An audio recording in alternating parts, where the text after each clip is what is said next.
अस्सलाम वालेकुम। मैं आजकल बहुत ज़्यादा मरीज़ देख रहा हूँ डेंगू फीवर के और उनके साथ प्लेटलेट्स की कमी के, तो मैंने कहा हम आज इस पे थोड़ी-सी बात कर लेते हैं। आजकल जो हमारी ओपीडीज़ में कॉमनेस्ट केसेस आ रहे हैं वो डेंगू फीवर के। इसमें ये एक वायरल इन्फेक्शन है, इसमें मरीज़ को बेसिकली मच्छर के काटने की वजह से बुखार होता है, जिस्म टूटता है और इन अलामात के साथ मरीज़ आता है। जब हम इसकी सीबीसी करते हैं तो हमें नज़र आता है कि इसमें प्लेटलेट्स कम हो रही हैं। तो दो तीन चीज़ों पे मैं ज़रूरी बात करना चाहता हूँ। एक तो ये है कि इसके जो नॉर्मल प्लेटलेट काउंट्स हैं वो 1.5 लाख से लेकर 4.5 लाख तक काउंट्स नॉर्मल होते हैं।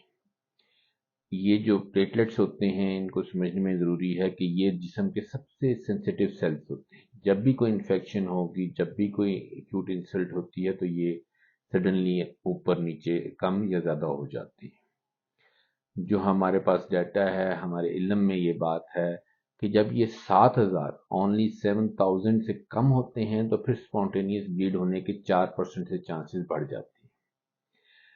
लेकिन हम उस हद तक नहीं लेके जाना चाहते। हम लोग जिसमें जो डेंगू फीवर के सिनेरियो में जो प्लेटलेट काउंट हमारे लिए इम्पोर्टेंट है वो 20,000 है।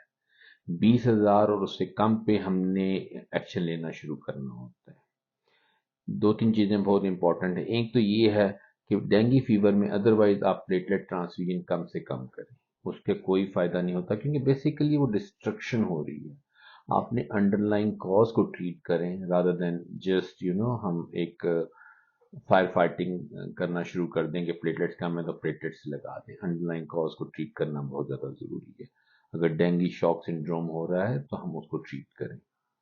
दूसरी चीज़ बहुत इंपॉर्टेंट ये है कि ये जो हमारे जहन में कॉन्सेप्ट है कि सेब का जूस और पपीते के पत्ते और पपीते पे जुल्म हम करना शुरू कर देते हैं, उनके पीछे इनका कोई एविडेंस बेस्ड नहीं है। अगर कोई चीज़ आपके प्लेटलेट्स बढ़ाती है तो विटामिन B12 रिच फूड आप इस्तेमाल कर सकते हैं।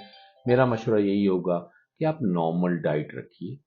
फ्लूइड्स आपने पानी में ज़्यादा पिए। पानी में आप बाकी चीज़ें भी शामिल हैं। अगर आपकी तबीयत ख़राब है, आप कहवा पीना चाहते हैं, आप जो है लस्सी है, चाय है, ये सब चीज़ें लिक्विड्स में शामिल हैं।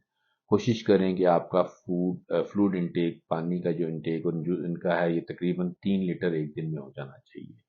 जूसेस कोई एडिशनल फ़ायदा नहीं देते हैं।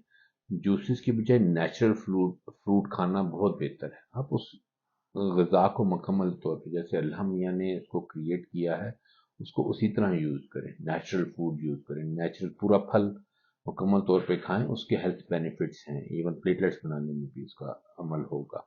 इसके साथ दही बहुत अच्छी खुराक होती है। इसमें जो बायोटिक्स होते हैं, प्रोबायोटिक्स होते हैं, ये B12 बनाने में भी आगे मदद देते हैं। आप दही का इस्तेमाल करें, नेचुरल ग़िज़ा इस्तेमाल करें और पैनिक ना हो। जज़ाकल्लाह खैर। शुक्रिया।